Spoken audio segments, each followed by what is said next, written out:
하나님의 말씀 사도행전 1장 1절부터 8절까지입니다. 우리 같이 오늘 말씀은 짧으니까 그냥 천천히 1절부터 8절까지 한 목소리로 함께 읽겠습니다. 시작. 데오빌로여, 내가 먼저 쓴 글에는 무릇 예수께서 행하시며 가르치시기를 시작하신부터 그가 택하신 사도들에게 성령으로 명하시고 승천하신 날까지 이를 기록하였노라.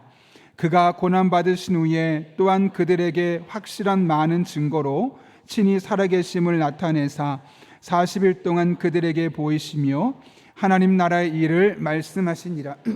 사도와 함께 모이사 그들에게 분부하여 이르시되 예루살렘을 떠나지 말고 내게서 들은 바 아버지께서 약속하신 것을 기다리라. 요한은 물로 세례를 베풀었으나 너희는 몇 날이 못되어 성령으로 세례를 받으리라 하셨느니라. 그들이 모였을 때 주께서 이스라엘 나라를 회복하심이 이때니까 하니 이르시되 때와 시기는 아버지께서 자기의 권한에 두셨으니 너희가 알 바 아니요 오직 성령이 너에게 임하시면 너희가 권능을 받고 예루살렘과 온 유다와 사마리아와 땅끝까지 이르러 내 증인이 되리라 하시니라. 아멘. 우리 한번 잠깐 인사하면 좋겠는데요. 사실 제가 밑에서 올라오기 전에 막 간절한 하나의 열망이 있었어요. 우리 성도님들 참 잘 됐으면 좋겠다. 하나님 앞에 믿음의 길을 잘 걸어가면서 그 안에 바른 가치관을 가지고 늘 흔들리지 않고 행복한 일상을 살면 좋겠다. 그런 영적인 그런 기쁨과 행복이 있으면 좋겠다는 그런 강한 영적인 갈망이 있었고, 또 하나는 그러면서 동시에 그렇게 영혼이 잘된 같이 우리들의 일상에서도 하나님의 풍성한 은혜를 경험했으면 좋겠다. 그런 마음이 밑에서 올라올 때 계속 왔고, 기도하는데 막 못 견디겠는 거예요. 인사를 좀 나누고 싶다. 그래서 우리 한번 같이 인사했으면 좋겠는데요. 적어도 한 4명입니다. 앞뒤 좌우. 오늘은 다 인사인데 이렇게 인사하겠습니다. 저보다 잘 되기를 바랍니다. 이렇게 인사하겠습니다. 자, 표정이 중요합니다.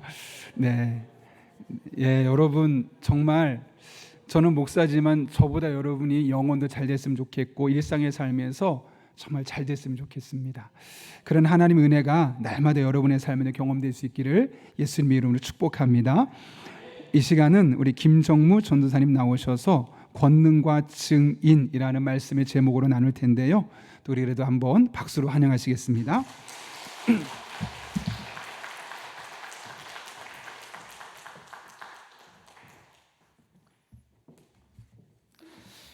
먼저 기도하겠습니다. 모든 믿는 자에게 성령을 부어주시고 권능을 주셔서 정인되게 하신 하나님, 찬양과 존귀와 영광을 받아 주시옵소서. 저희 마음이 옥토와 같이 되며 저희에게 듣는 마음을 주셔서 말씀을 깨닫고 순종하는 복된 인생 되게 하여 주시옵소서. 예수님 이름으로 기도합니다. 아멘. 다시 한번 이렇게 인사하겠습니다. 성령이 임하시면 권능을 받습니다.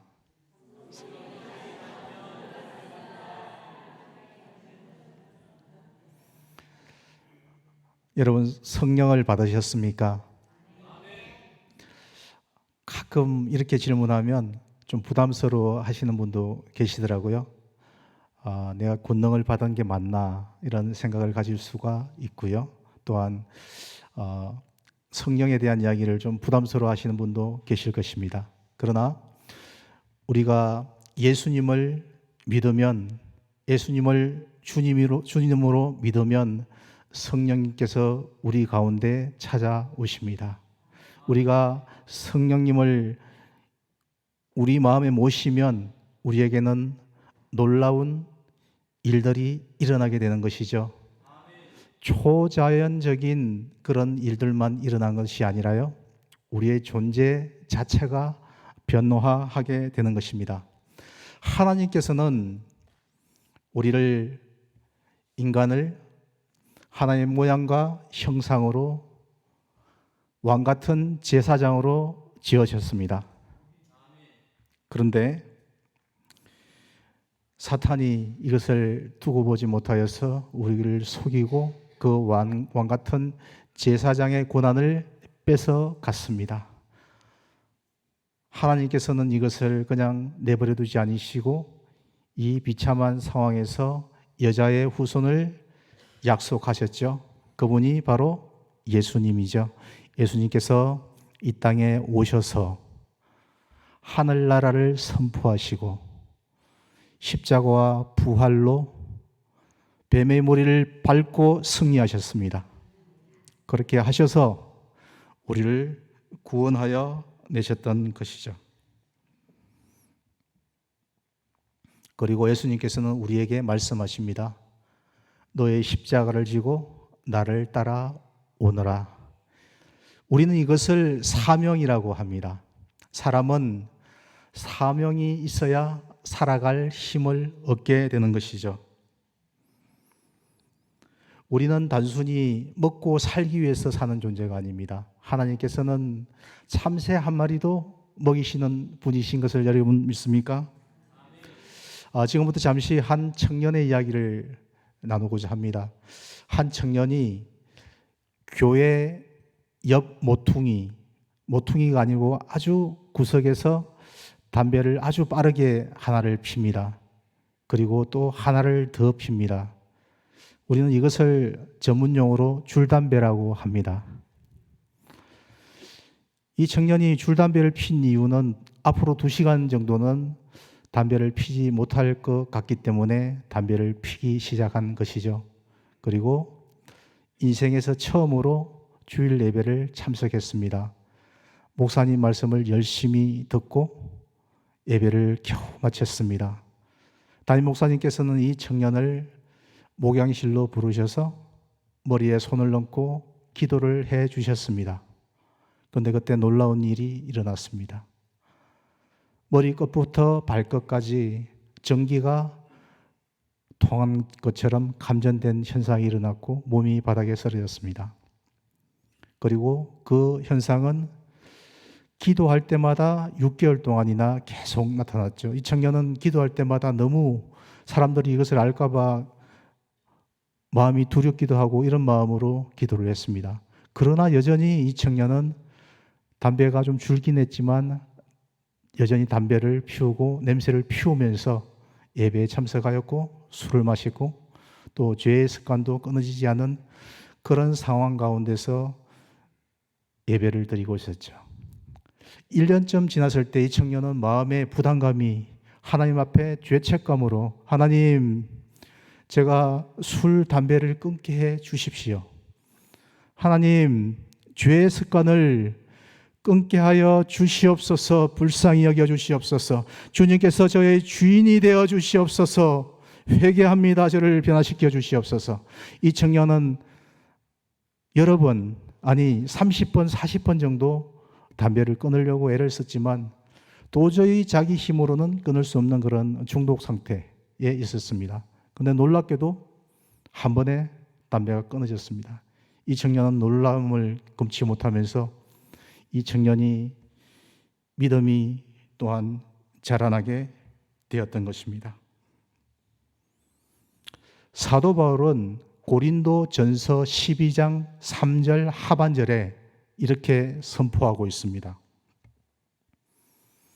가능하시면 같이 선포하시면 좋겠습니다. 시작. 성령으로 아니하고는 누구든지 예수를 주시라 할 수 없느니라. 아멘. 우리가 예수님을 주님으로 고백할 때 성령께서 임하십니다. 오늘 본문 1장 1절과 2절을 함께 읽겠습니다. 시작. 데오빌로여 내가 먼저 쓴 글에는 무릇 예수께서 행하시며 가르치기를 시작하심부터 그가 택하신 사도들에게 성령으로 임하시고 성천하신 날까지 이를 기록하였노라. 여기서 먼저 쓴 글은 무엇일까요? 여러분이 잘 아시는 대로 누가복음이죠. 누가복음의 저자 누가는 누가복음을 쓴 후에 이어서 사도행전을 씁니다. 사도행전은 성령에 대한 이야기가 많아서 성령행전이라는 별명이 있지만 누가복음과 사도행전을 합쳐서는 누가행전이 됩니다. 누가복음의 일은 예수님께서 오시고 죽으실 때까지 일들을 기록한 책이다라고 이야기하고 있습니다. 이것을 우리가 흔히 이야기하기를 복음서라고 이야기를 하죠. 이 복음서의 내용들은 뭐냐면 예수님께서 하신 일들을 집약적으로 기록해 놓았다라고 이야기를 하고 있습니다. 이 말씀을 가장 잘 압축적으로 보여주는 말씀이 마가복음 1장 15절 말씀인데요. 같이 한번 읽어보겠습니다. 시작. 이르시되 때가 찼고 하나님 나라가 가까이 왔으니 회개하고 복음을 믿으라 하시니라. 위에 말한 예수님께서 하신 일이라는 것은 하나님 나라를 선포하는 것입니다. 우리가 잘 알다시피 마가복음은요, 예수님의 복음을 시작하신 것이고, 그리고 예수님께서 오실 길을 세례 요한이 먼저 길을 닦아놓고, 또한 세례 요한을 통해서 예수님께서 세례를 받고 광야의 시험을 받고 나서 첫 번째로 하신 말씀, 복음의 시작입니다. 복음의 출발이죠. 그러나 이 복음은 뭘 이야기하냐면 하나님 나라에 대해서 이야기를 하고 있는 것이죠. 하나님 나라에 대해서 이야기하는데 예수님께서 두 가지 전제 조건을 다시는데요. 첫 번째가 무엇입니까? 회개하라. 내가 왕이 되려고 했던 것을 회개하라. 나의 것을 먼저 가지려고 했던 것을 회개하고 예수님께서 왕이 되지 못하게 한 것, 나의 죄로 살아갔던 것 회개하라. 이렇게 회개에 대해서 먼저 이야기를 하고 있습니다. 두 번째는 복음의 말씀을 믿으라 하는 것이죠. 우리는 회개하고 복음의 말씀을 믿어야 되는 것이죠. 하나님 나라가 그렇게 임하는 것입니다. 사도행전 1장 3절을 또 함께 읽겠습니다. 시작. 그가 복음을 받으신 후에 또한 그들에게 확실한 많은 증거로 친히 살아계심을 나타내사 40일 동안 그들에게 보이시며 하나님 나라의 일을 말씀하시니라. 여기도 하나님의 나라의 일을 말씀하신다고 되어 있죠. 예수님께서 부활하신 후에 40일 동안 이 땅에 계시면서 하나님 나라의 일을 말씀하십니다. 여기에서 그러면 공통점이 있을까요? 복음서에 나타난 일, 사도행전 방금 읽은 1장 3절에 나타난 일, 계속적으로 나타나는 그 한 단어가 떠오르지 않습니까? 그 단어는 바로 하나님 나라라는 것입니다. 예수님께서는 이 땅에 오셔서 우리에게 하신 일이라는 것은 하나님 나라를 통해서 우리의 구원의 길을 만들어 놓으셨고요. 그리고 하나님 나라에 대해서 일을 이루어 나가시기를 원하는 것입니다. 그러면 하나님 나라, 예수님께서 그렇게 강조하셨던 하나님 나라라는 것이 무엇입니까? 하나님 나라라는 것은 하나님의 통치가 임하는 것이 하나님의 나라입니다. 하나님께서, 예수님께서 진정한 왕이 되시는 것이죠. 우리가 빼앗겼던 왕 같은 제사장의 고난이 회복되는 것이 하나님 나라인 것입니다. 그 나라가 바로 우리가 추구하고 찾아야 될 나라인 것입니다. 하나님께서는 우리를 통해서 이 하나님 나라를 이루시기를 원하십니다. 그런데 예수님께서는 갑자기 특별한 명령을 하십니다. 어떤 명령인지 사도행전 1장 4절과 5절을 또한 한번 읽어보겠습니다. 시작. 사도와 함께 모이사 그들에게 분부하여 이르시되 예루살렘을 떠나지 말고 내게서 들은 바 아버지께서 약속하신 것을 기다리라. 요한은 물로 세례를 베풀었으나 너희는 몇 날이 못되어 성령으로 세례를 받으시라 하셨느니라. 예루살렘을 떠나지 말라라고 이야기를 하고 있습니다. 왜 그럴까요? 성령을 기다려야 되기 때문이죠. 그러면 성령을 왜 기다려야 될까요? 그것은 우리가 하나님께서는 우리를 통해서 하나님 나라를 이루시기를 원하시지만 우리는 우리 힘만으로 하나님 나라를 이룰 수 없기 때문에 성령을 받아서 성령의 능력으로 그 일들을 이루어 나가라라고 이야기를 하고 있는 것이죠. 그런데 그 성령을 기다려야 되는 이유를 아주 잘 이야기하고 있는 것이 요한복음 14장 6절의 말씀인데요. 오늘 너무 많이 말씀을 읽게 해서 죄송합니다. 그렇지만 이 말씀을 한 목소리로 읽어보겠습니다. 시작.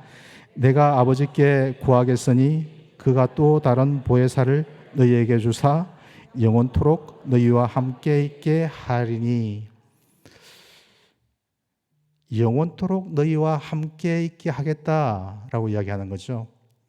예수님께서는 인간의 모습으로 오셨기 때문에 시간과 공간의 제약 속에 갇히신 분이죠. 스스로 갇히신 거예요.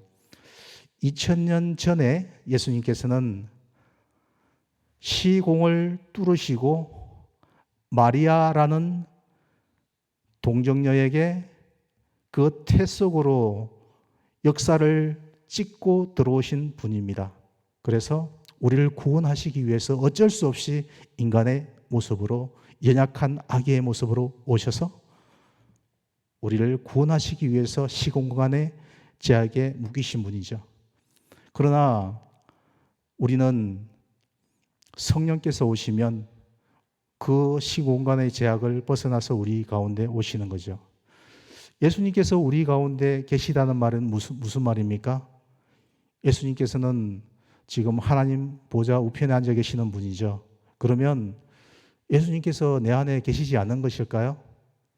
예수님께서는 내 안에 계시죠. 어떻게 해요? 예수의 영이신 성령으로 와 계시는 것입니다. 그렇게 성령께서 우리에게 오시는 분이죠.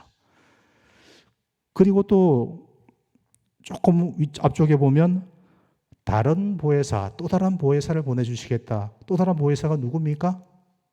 성령님이시잖아요. 그죠? 그러면 예수님도 보혜사라는 말씀이시죠. 그죠? 보혜사라는 말이 무엇입니까? 파라클레토스잖아요. 그죠? 옆에서 도와주시는 분이에요.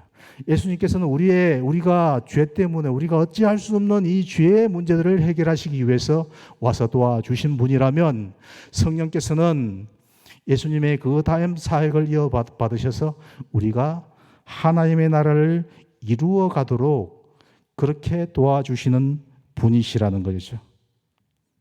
그러면 보혜사 성령님께서 예수 보혜사께서 하시는 것이 아니라 성령 보혜사께서 와서 우리에게 하시는 일이 과연 무엇일까요?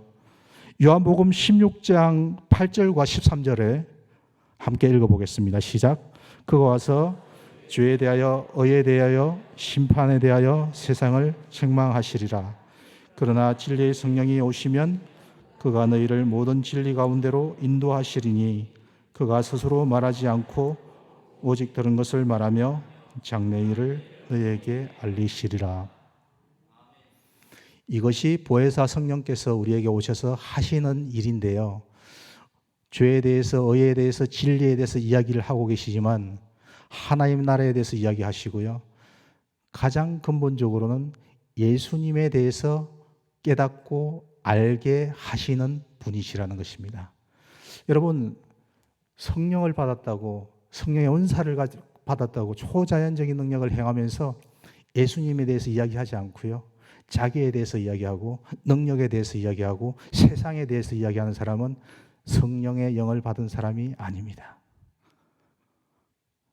성령을 받은 사람, 성령의 능력으로 행하는 사람은 예수님의 일을 행하게 되어 있고요. 예수님을 증거하게 되어 있습니다. 예수님께서는 우리가 예수님보다 더 큰 능력을 행할 수 있다고 이야기를 하셨습니다. 어떻게 해서 그것이 가능하겠습니까? 성령께서 우리 안에 계시기 때문에 그래요. 성령께서 우리를 통해서 일하시기 때문에 그래요. 그런데 우리를 통해서 일하시기를 원하는데 제자들은 딴 데 관심이 있는 것 같아요. 어떻게 그것을 알 수 있을까요? 1장 6절을 한 목소리로 읽어보겠습니다. 시작. 그들이 모였을 때 예수께 주께서 이스라엘 나라를 회복하심이 이때니까 하니. 제자들은 예수님을 3년 동안 따라다녔죠. 예수님에 대해서 많이 압니다. 그러나 우리가 이제까지 살펴보았던 것처럼 예수님의 관심은 어디에 있습니까? 하나님 나라에 관심이 있죠. 하늘의 것에 관심이 있어요. 근데 안타깝게도요, 예수님의 제자들은 어디에 관심이 있습니까? 이스라엘 나라에 관심이 있는 거예요. 이스라엘 나라 땅의 것에 관심이 있는 거예요. 로마의 지배를 받고 있으니까요, 언제 로마의 지배를 벗어나서 잘 살아볼 수 있을까라고 이야기하고 있죠. 우리가 예수님을 믿었잖아요. 예수님을 믿었으면 우리가 하늘 것에, 하나님 나라에 관심을 가져야 되는데 땅의 것에만 관심을 가지고 있어요. 왜 능력과 은혜가 나타나지 않는지를 아십니까, 여러분? 그것은 우리가 땅의 것에만 관심을 가지기 때문이에요. 하늘의 것에 관심을 가지지 않고 땅의 것에 관심을 가지기 때문에 하나님의 능력이 나타날 방법이 없는 것이죠. 하나님께서 능력이 없으신 것이 아니라 우리를 통해서 일하시기를 원하시기 때문에 그렇게 되어 있는 것이죠. 그래서 예수님께서 뭐라고 말씀하십니까? 때에 대해서는 너희 알 바 아니다. 그것은 아버지께서 하실 일이라고 이야기하고 있는 거예요. 그리고 정말 중요한 이야기를 하고 계시는데요. 오늘 여러분 이 말씀 다 암송하고 계시죠? 우리 교회는 제자훈련하는 교회 아니겠습니까? 자, 눈을 감고요. 자, 한번 암송해 보겠습니다. 사도행전 1장 8절 시작. 오직 성령이 임하시면 너희가 권능을 받고 온 유대와 사마리아와 땅 끝까지 이르러 내 증인이 되리라 하시니라. 아멘. 제가 좀 긴장하려 제가 잘 못한 것 같습니다. 이 말씀을 한번 요약을 해볼까요?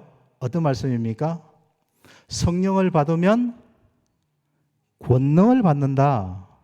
그리고 정인이 된다라고 두 가지 말씀을 하고 있는 것을 요약할 수 있습니다.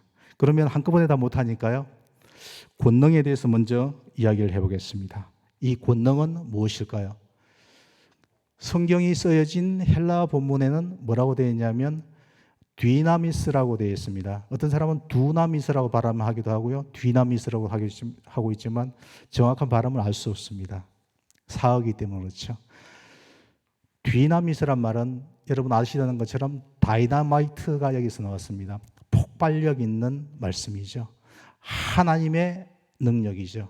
이 권능이라는 것은 권세 있는 하나님의 능력을 이야기하고 있습니다. 그런데 많은 사람들이 이 능력을 오해하고 있습니다. 어떻게 오해하고 있습니까? 방언을 받거나 은사를 받거나 치유, 미래를 예언하는 그런 일들만을 한정시켜서 이야기하고 있습니다. 물론 이 능력이 성령의 권능도 맞습니다. 그러나 이것은 너무 작게 편협되게 이야기를 하고 있는 것이죠.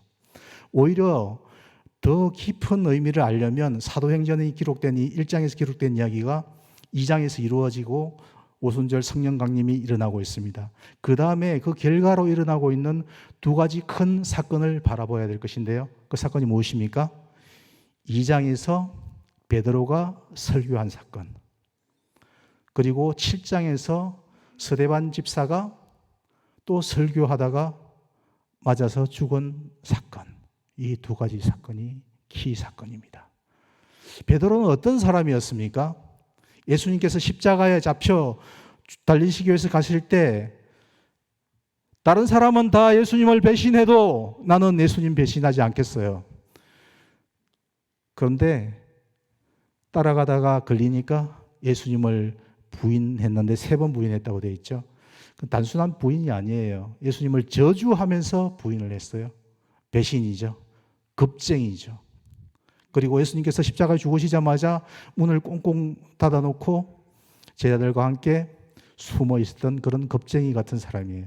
그 사람이 예수님이 40일 동안 계시고 또 10일 동안 기도한 후에 오순절 성령이 임했어요. 50일 지났다는 얘기죠. 50일 만에 어떻게 제자들과 함께 서서 이스라엘 사람들에게 이야기했어요. 구주와 주님이 되신 예수님을 너희가 죽였다. 이렇게 이야기하니까요. 그 사람들이 어떻게 됐습니까? 우리가 어찌하면 좋겠습니까? 그렇게 하면서 예수님을 믿었는데 몇 사람이나 믿었죠? 3,000명. 뭐 3,000명 하면 감이 잘 안 오실 수도 있죠. 그런데 고대 세계에서 3,000명이라는 숫자는요, 그 당시에 예루살렘의 인구가 뭐 10만, 15만 명 정도 될 정도였으니까 올해 지금보다 뭐 10배, 20배 이렇게 많은 숫자라고 봐도 될 거죠. 3만 명, 5만 명 되는 그런 큰 사람이 폭발적으로 늘어나게 되는 사건. 이 사건이 베드로가 한 사건이, 이 겁쟁이 베드로가 성령의 능력으로, 사람의 능력이 아니죠. 하나님의 능력으로 임했던 것이죠. 그런데 그렇게 이어져 오다가 7장에 가면 어떤 일이 벌어집니까? 성령 충만한 스데반 집사님이 말씀을 증거했을 때 유대인들이 이를 갈고 스데반 집사님에게 저희가 어떻게 하면 좋겠습니까? 라고 하지 않고 돌을 들어서 쳐 죽이는 일이 벌어지죠. 이것은 두 사건이 대조되는 것처럼 보여요. 베드로는 성공한 것처럼 보이고 스데반은 실패한 것처럼 보여요. 사도이기 때문에 성공했고 집사이기 때문에 실패했습니까? 그러나 성경에서는 그렇게 말하고 있지 않습니다. 어떻게 말하고 있습니까? 베드로도 큰 성공을 했죠. 예루살렘에서 폭발적으로 그 부흥이 일어나게 됐죠. 그렇지만 이 스데반의 사건은 더 큰 파급력을 지니는 거죠. 이 박해가 일어남으로 인해서 예루살렘과 우리가 방금 암송했던 것처럼 온 유대와 땅끝까지 이르러 복음이 전해지고 오늘날 우리에게까지 이어지게 되었던 그 사건을 이루어 주신 것이라고 성경은 증언하고 있습니다. 따라서 이 듀나미스의 이 권능이라는 것은 세상의 그런 세상 눈으로, 세상 잣대로 보여지는 그런 능력이 아니라요. 누구의 능력입니까? 하나님의 일을 할 수 있는 능력이 되는 것이죠. 제가 서두에 말씀드렸던 것처럼 우리는 성령의 그 외향적인 땅의 끝에만 집착된 그런 성령의 능력을 볼 것이 아니라 하나님의 일하심, 하나님의 일하신 그 능력을 바라보아야 될 줄 믿습니다. 그런데 우리가 성령을 받으면 권능을 받는다고 했습니다. 그리고 또 이어서 증인이 된다고 했습니다. 그런데 우리가 여기서 이와 비슷한 그런 성령의 역사들을 2000년 전에 그 예루살렘과 유대와 그 땅에서만 일어났던 것이 아니라 우리 한국 교회에도 이보다 더 큰 일도 일어났던 것을 우리는 기억합니다. 많은 분들이 계시죠. 그 중에 한 분이 주기철 목사님이라는 분이죠. 여러분 잘 아시죠?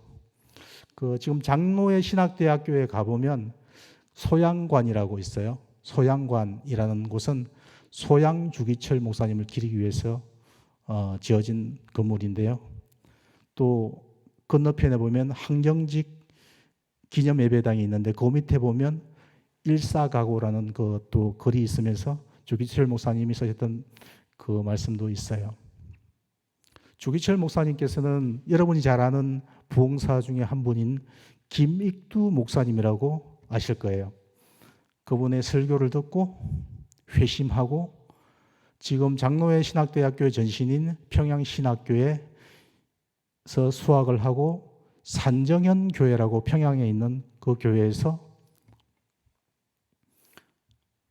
담임 목사로서 섬기고 있다가 일제가 신사참배를 할 때 못한다고 이야기했어요. 그리고 4번이나 감옥에 갇히게 되신 그런 분입니다.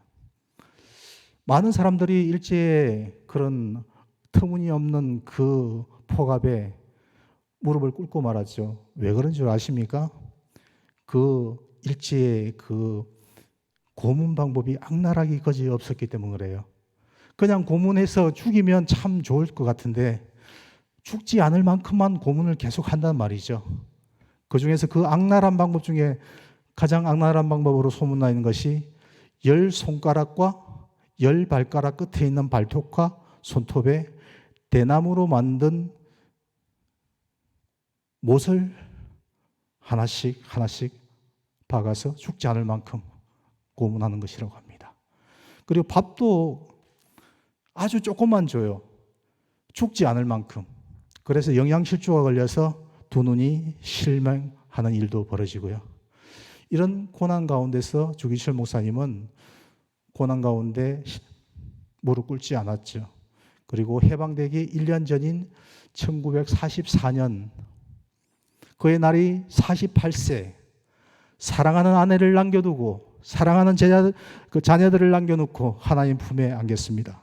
이것이 성령이 주시는 듀나미스의 능력이 되는 것이죠.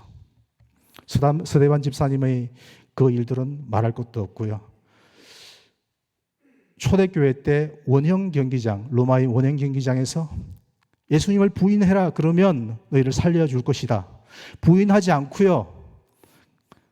하나님을 찬양하는 찬송을 부르다가 맹수에게 잡혀 죽었던 그 순교자들, 이런 사람들이 또 우리가 잘 아는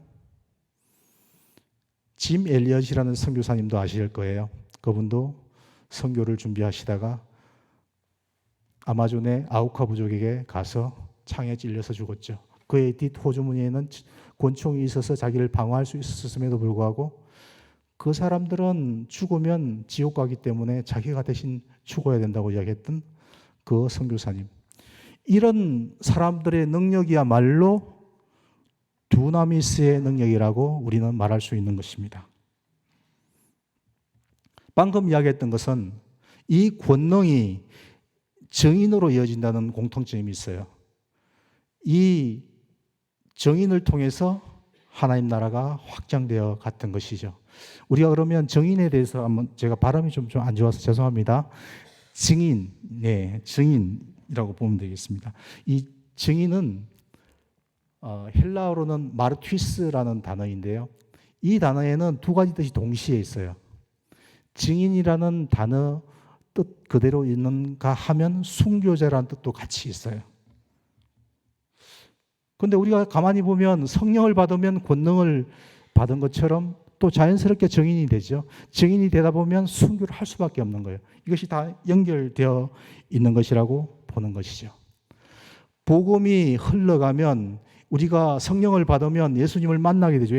성령께서는 예수님을 증거하기 때문에 우리는 예수님을 알아갈 수밖에 없어요. 예수님과의 사귐이 깊어지고 예수님을 알게 되면 우리가 전하지 않고는 견딜 수 없는 심령에 사로잡히게 되는 것이죠. 그렇다면 순교의 피가 따라 흘러가는 것이죠. 아까 스테반 집사님의 그 순교로 인해서 복음이 세계로 퍼져나갈 때 있었던 일이죠. 사도들이 다 뿔뿔이 흩어져서 가죠. 베드로는 로마까지 가고요. 또 사도 바울도 로마까지 가죠. 그리고 또 시리아, 또 인도까지 가죠. 그 사람들이 다 어떻게 되었습니까? 베드로는 예수님처럼 십자가에 못 박혀 죽을 수 없다. 거꾸로 십자가에 못 박혀 죽었고요. 바울은 시민권자이기 때문에 십자가에는 죽지 못했지만 목이 베어서 죽였고요. X자 십자가에 목이 못 박혀 죽기도 하고요. 톱에 잘려서 죽기도 하고요. 너무 끔찍한 이야기를 해서 죄송하지만 이것이 오늘날 교회를 이루어낸 하나님의 권능이자 정인된 우리에게 주신 하나님의 능력인 것입니다. 이제 양옆을 보면서 이렇게 고백하겠습니다. 권능을 받은 것은 정인되기 위함입니다.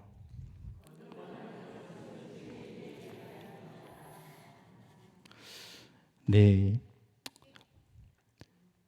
큰 소리로 따라해 주셔서 너무 감사합니다. 좋으신 하나님께서는 또 다른 보혜사이신 성령을 우리에게 보내어 주셨습니다. 그리고 권능을 주셨습니다. 정인될 수 있도록 우리를 만나 주시고요. 믿음도 주시고요. 담대함을 주십니다. 하나님의 능력을 부어주십니다. 그것이 권능이라고 말씀드렸습니다. 우리가 이 권능을 가지고 하나님의 일을 힘있게 감당하길 바랍니다. 우리가 블레싱 데이를 통해서 우리 담임 목사님께서 또 많은 사람을 구원하기 위해서 또 말씀을 하셨습니다. 말씀을 듣고 흘리지 말고요. 증인되기 위해서 저는 내향적이라서 잘 못 사귀는데요. 괜찮습니다. 그냥 한번 할 수 있는 한에서 우리 가족들, 가까이 있는 사람들까지 말씀을 들고 살려내는 것이 우리의 일입니다. 하나님께서 우리에게 권능을 주신 이유는요, 우리가 다른 사람들에게 돋보이게 되거나 인정받게 하기 위해서가 아닙니다. 우리를 증명하게 하기 위해서도 아니죠. 예수님의 정인되게 하기 위해서 권능을 주시고 성령을 주시고 구원을 주신 것입니다. 그래서 우리 주위에 하나님을 모르는 사람, 연약한 사람, 불쌍한 사람을 도와주려고 하나님께서 이 권능을 주신 것입니다. 이것이 하나님께서 우리에게 주신 사명이라는 것입니다. 이 사명을 가슴에 새기고요, 힘있게 달려나가는 저와 여러분 한 분 한 분 되시기를 우리 주님의 이름으로 축복합니다. 기도하겠습니다. 하나님 아버지, 죽을 수밖에 없는 죄인된 저희가 예수님을 구주와 주님으로 고백하게 하시고 성령을 부어주셔서 감사합니다. 이로 말미암아 저희가 권능의 사람 되게 하여 주시고 주님을 경험하게 하시고 정인되게 하여 주시니 감사합니다. 그러나 때로는 이 정인의 사명이 부담스러울 때도 있음을 고백합니다. 저희가 날마다 저희로부터 시선을 들어 주님을 바라보게 하여 주시옵소서. 주님을 경험하게 하여 주시옵소서. 그래서 이 경험을 힘있게 능력있게 기쁨과 감사함으로 전하게 하여 주시옵소서. 예수님 이름으로 기도합니다.